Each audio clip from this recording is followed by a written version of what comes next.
Be careful meeting people on these dating sites. This woman from Springfield, Missouri, met this man on a dating app from Nigeria. She ended up bringing him to the United States and lost her life in the worst way. Let me explain. This woman from Missouri met this Nigerian man on some dating app. They talked for several months before she ever went and visited Nigeria.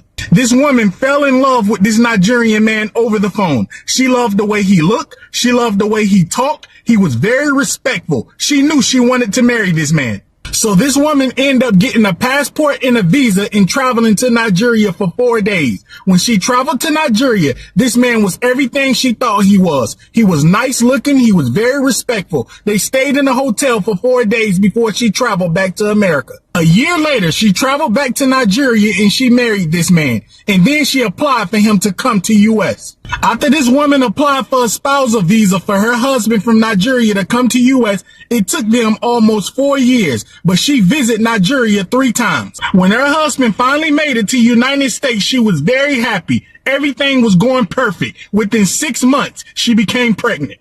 3 months after this woman found out she was pregnant, her marriage took a turn for the worse when she found out her Nigerian husband was sending money back to Nigeria to some unnamed woman. She started searching through her husband's phone while he was asleep one day. She was looking through his WhatsApp messages. When she looked in his WhatsApp messages, she seen a woman asking, "Have you sent the money yet?" When this woman seen that text, she was very suspicious. It didn't make any sense to her. So she started texting that woman back on WhatsApp, acting like she was her husband. When the woman from Missouri got done texting this woman in Nigeria, she found out her husband was married to a woman in Nigeria with 3 children, and he was using some app to send her money. This woman then woke her husband up screaming and crying, and she confronted him about the text messages on WhatsApp, and she confronted him about him having a wife and 3 kids in Nigeria. This man from Nigeria denied everything. He said whoever that woman was on WhatsApp was lying. She then asked him how did she know his name. She then asked him why was he texting back and forth with her all day if he didn't have a clue who she was. So at this point, this woman from Missouri was pissed. She wanted a divorce. She didn't want to be married to him anymore.